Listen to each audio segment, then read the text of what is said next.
Mga kachika, ito po ang pier ng Bulan Sorsogon.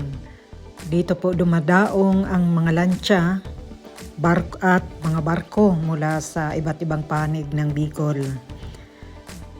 Ayan, makikita po natin na malinis po ang pier na ito. Ayan. At bago ka sumakay ng lancha, pagtawid sa isla ng Ticao, pumunta ka muna dito sa mga karinderya dahil dito ay maraming karinderya na nagtitinda ng mga ulam na lutong Bicol na talaga naman ay magugustuhan mo. Ang mga niluto nila dito, ito po mga kachika, ayan ang kanilang mga niluto at ang kanilang specialty dito ay sinagol. Yun po ay pating na sinagol. Ayan mga kachika. Ang kanilang mga putahing Bicol. Masasarap po yan mga kachika. At pagkatapos mong kumain dito sa karinderya ay pumunta ka na sa pier para makasakay sa lancha.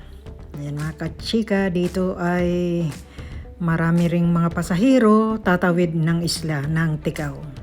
At ipipila mo rito ang iyong mga karga, mga bagahe para maamoy dahil meron ditong mga asong aamoy-amoyin kung ano ang baon mo. Ayan mga kachika, para sa kaligtasan ng lahat, kailangan ma-check ang mga bagahe nyo.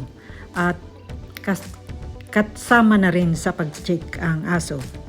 So yan mga kachika, napakaganda po ng kanilang pier, malinis at organized at talaga naman sinisiguro ang kaligtasan ng lahat ng mga pasahero.